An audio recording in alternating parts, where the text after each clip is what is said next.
Hello and welcome back. This is August's design for the One Stitch at a Time monthly embroidery club. I wanted to show you how simple it is to print this onto either freezer paper or onto a water-soluble fiber. So all you have to do is when you open your email, you scroll down to where the pattern is and you click the link and that opens up the pattern. So if you want to use the freezer paper method, you're going to need to use the reversed image, which is this one. So if I hit print, it will actually have both ways, and I only want to print the second way. So usually you can say which page you want. So I want one copy and I want page 2. And then you take your freezer paper, and I do sell this on my website. I go through a ton of it. You want to print this in an inkjet printer, not a laser printer. Okay, and then you just hit print. When it comes out, it's printed in reverse, and all you have to do is iron the wax side to the back of your fabric, and then your fabric and your pattern are hooked together and the fabric stabilized. So there's the pattern in reverse, and we'll go ahead and iron that on. I've ironed the freezer paper onto the back side of my fabric. This is the reversed image. And then by using a light box, I can just see right through there to trace the design. The pattern and the fabric are stuck together and the fabric is stabilized, so it makes tracing much easier. And I'm using a Pilot friction pen, which will disappear with the heat of an iron in case the stitches don't line up exactly with what the drawing is. You can see the design, how easy that is to trace. Now, the other way that you can do this is by using a product that is water soluble. So what I did in my sample that you'll see later on in the video is I used this Sulky Sticky Fabri-Solvi. But what I didn't realize at the time is that it's heavyweight. I did go ahead and purchase after the fact this, which is their more for handwork. So it's medium weight, it's a little bit lighter. On this, you're going to print out the original orientation, not the reverse. Put one of those in the printer, and you want it to print on the fabric side. I already printed one out here. But there's a paper side and kind of a weird fabric-y side. This can be peeled off. This just sticks right to your fabric. You stitch right through it, and when you're done, it's water soluble, and I'll show you that later on in the video too. When you're stitching up the letters, the Be Kind, you're going to use a stem stitch, and all of the vertical lines are going to have 2 stem stitches right next to each other. So here on this eye, I show it's still just the 1 stitch. I'm going to go ahead and make that little cross, the little mark at the top first, and then kind of come up to the one side of the original line. Yeah, on this side of the line. So I'm going to carry my thread on this side, and that way if it kind of falls in a little bit, it will fall in towards that line, so there won't be a space in between there. So I'm just going to take my little tiny stitches, and then when you get to the end, just go ahead and make that little cross stitch at the bottom too. There. And that way it gives it a little bit more meat, a little chunkier. So we know all the solid lines are stem stitches, with the exception of the wing and the antenna. So since I wanted them to be a little lighter looking, not quite as heavy of a line, we're going to do that in a back stitch. And back stitch is one of the things I'm not as proficient at, and it's just because I haven't practiced it as much. But one thing I have found that helps me is if I stitch it using a hoop. And I just use whatever hoop I can grab. Okay, so for the back stitch, we're going to start right at his body. And I'm going to take about 1/8 of an inch stitches. So about an 1/8 inch out, and then another 1/8 inch. And then I'm going to go back and put the needle down in that hole of the end of the last stitch. come up past where the thread came out, 1/8 of an inch. And then we just repeat that. So we go down in that same hole and then up on the other side of where the thread comes up. And that is a back stitch. And as I said, mine aren't quite as perfect as some folks, but in a way I kind of like it for the wings because it kind of makes it look a little feathery and almost fluttery. So that is the back stitch, and that is what the wings and the antenna are stitched with. So I used different colors of Aldani floss for this one, and there's this really pretty darker green. It's 0548, and all these colors are listed in the email that I sent the One Stitch at a Time members. So that dark green is what I'm going to use for the stems. And one thing I wanted to point out is these stems are supposed to come down in front of this little banner. So I don't know if you can see there, but what you'll need to do is stitch the banner first so that this stem can go on top of it. So there is a bit of an order there. This might not be anything anybody else would notice, but it seems important to me. So, okay, so to do a stem stitch, that's what all the solid lines are. You're going to start at one end. So you don't want to start in the middle. And I think about, well, if I start there and work down, then I have to tie a knot and start over again. So I just kind of think about how it will continue and the best way to do it without having to tie a whole bunch of knots. So we'll start at the very end. We're going to take about a little bigger than 1/8, go back halfway in between, back towards where we pulled the thread out. And that is the first stitch. So since this is a bit of a curve, I'm going to carry the thread on the outside of the curve.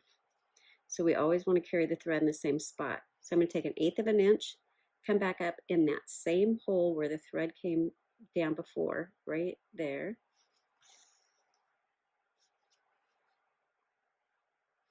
And just continue on. And I'll run this stitch right over the banner stitches so that it will look like it's on top of that. When I tie a knot, what I do is I just wrap the thread around like 2 times, pull the needle through. I've got the thread wrapped around my fingers. I'm going to bring where the wraps are down to the fabric.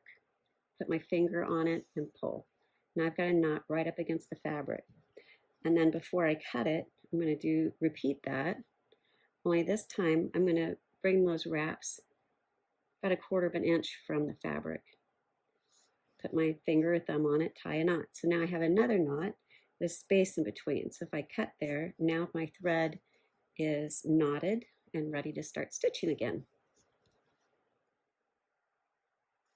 So this is clover that's growing up on either side of the beehive. And you know how everybody has a little container to put their thread snips in? I just want to show you mine because it just goes so well with this. It's really old. It's made in Japan, but it has little clover on it. So that's where all my thread snips go. Okay, anyway, back to business. So these leaves, what I'm doing is the closed fly stitch, which is what we did last month. And I will also show another way of doing it if you don't want to do it as a closed fly stitch. Okay, so for the closed fly stitch, we'll start right in the center at the top of the leaf, go down about 1/8 of an inch, and then bring your needle up on one side of the thread where we started at the top. Now what we're going to do is kind of carry the thread down, put the needle down on the other side of that initial stitch, bring it up right at the base of that first stitch, and the thread is going to go under the needle, so we're catching it. And then the needle goes down right on the other side of that loop to hold it in place, and then we'll bring the needle up right next to the stitch. So they're going to be touching.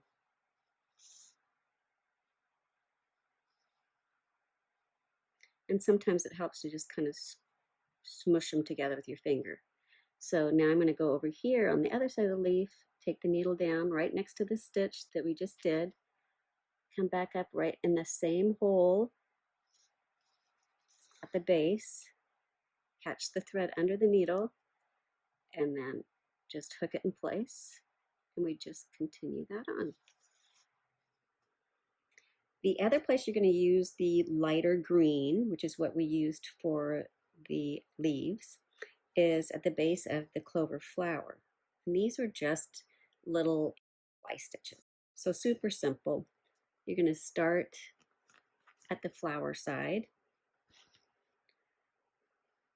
carry the loop down, kind of following the same direction as the drawing. Put your needle down on the other side of the loop, come up at the base of the loop, carry your thread under the needle, and then just tack it in place right on the other side of the loop. That's a fly stitch. So that's all those are. Very, very simple. And actually that's what the petals are too. And they're using the kind of pinkish color.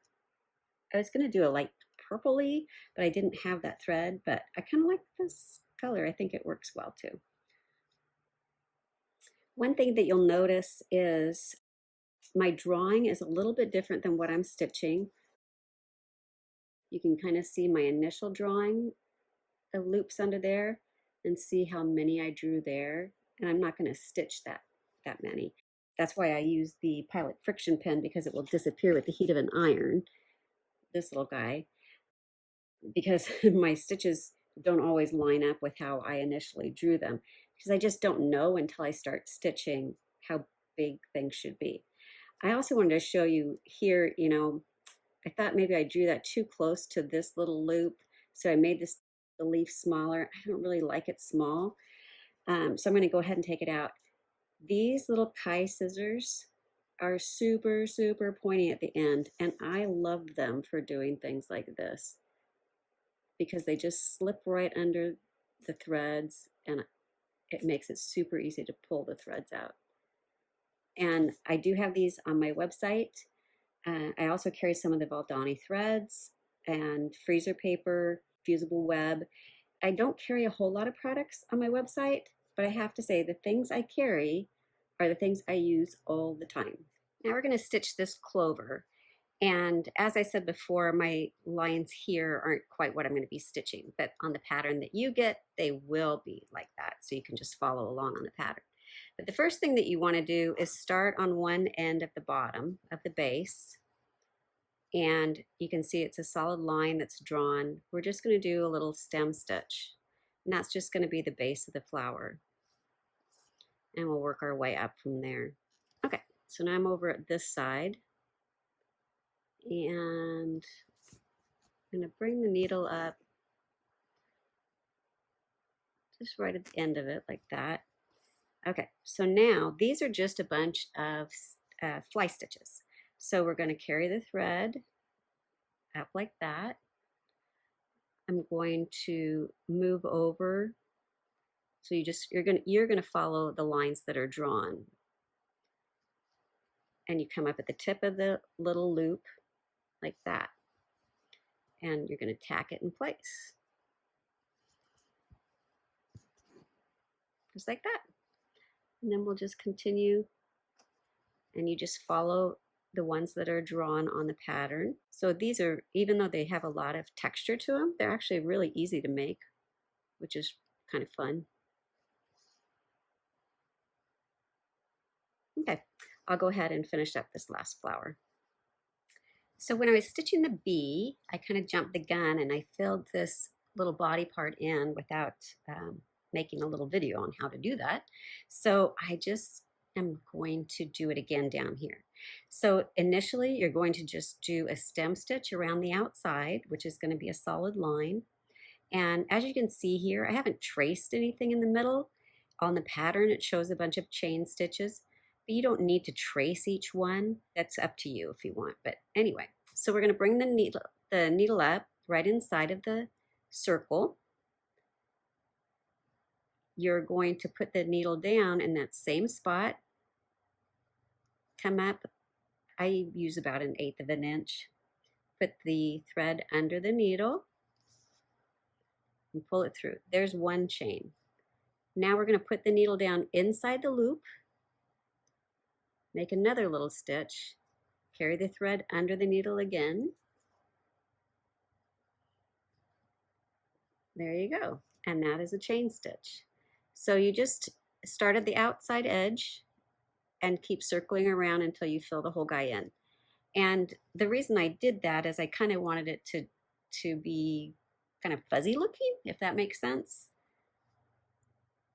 So for the rest of the bee stripes, I just filled those in using stem stitches. So initially I went around the whole body using the dark thread, the same one I did for his head and everything else. And since it's variegated, as I said before, it's going to show different, like they're different colors because it's just different parts of the thread. So I'm using the gold here to do this next little segment of stripes. And I'm just going to pull the needle up right on the inside of that stem stitch. So it will still have a black outline around it like that.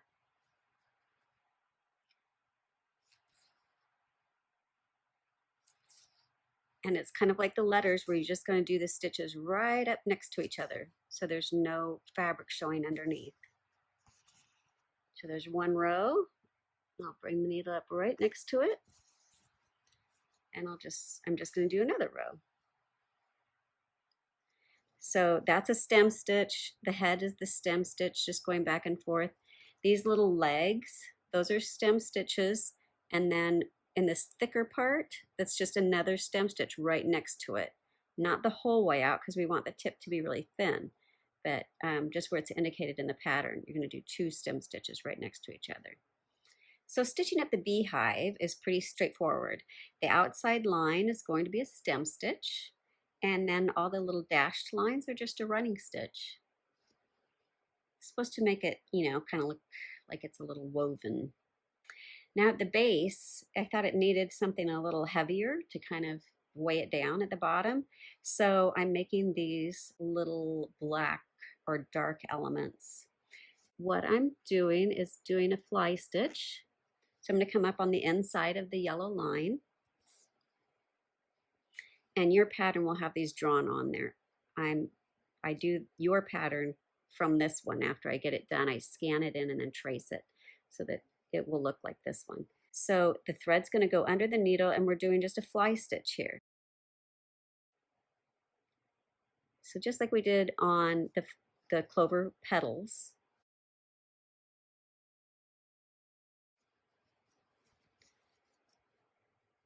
Without getting a knot in our thread.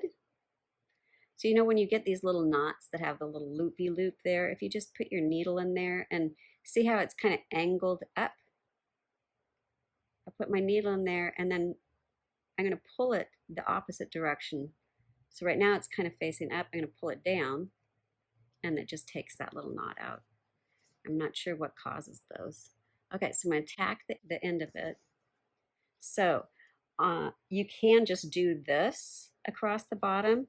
What I did is I used that as my template then to do a satin stitch. So I'm just going to start at the base on the inside of the yellow line.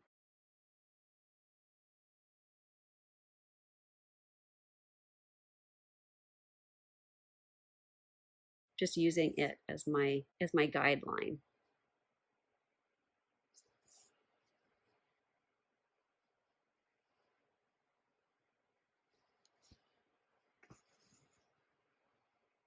Like that. Super. Okay, I'm going to finish stitching this one up. So this is the beautiful mototoweling that I'm going to stitch my tea towel on, and I do sell it by the yard, or I printed out the design on the Fabrisolve, and I've been stitching this whole thing and it is not coming up at all. So it stays in place. There's good and bad with this. There's no tracing, which is awesome, but it does make it, especially sewing on something this thick, it makes it that much more thick. So it's a little more work to stitch through, but since this was such a thick fabric, it was such a large weave, I decided to do all the stitches on this version in a back stitch. So what you want to do when you begin this, I took a long piece of thread, and on the end that I normally knot, I made my knot about 4 inches up. And I just made one little tiny knot so it doesn't show very much. So I have this big long tail. And then after you stitch your first line, then all you have to do is thread the end of that extra long tail. And now you can just weave that under some of the stitches. I would have done this right at the beginning, but I didn't have my video to show you. So you could stitch it under a few more than that, but that's all. That's good for now. And then you can just clip it. And then when you start your next row, all you have to do is just thread your thread underneath some of the existing stitches.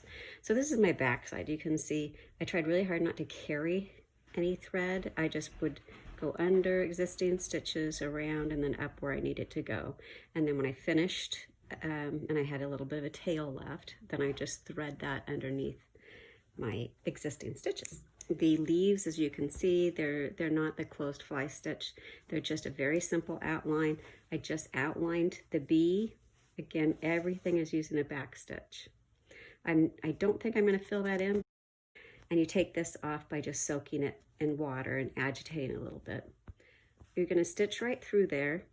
It is thicker, so you really have to kind of work that fabric. It's a little bit more difficult. It's not as forgiving as just working on a nice thin piece of fabric. The other thing I noticed is, after stitching quite a bit through this, is that my needle did get a little bit, just a tiny bit sticky. I'm sure it will wash off. You know, in a pinch, I think this works great. Like if you had to stitch something on wool where you can't trace very well, this would be the way to go. But for my day-to-day stitching, I don't think this would be the way that I would do it. Some people just love this though, because there's no tracing. So do whatever works for you. Everybody has their own idea of what works best for them. So some people love a hoop, some people don't.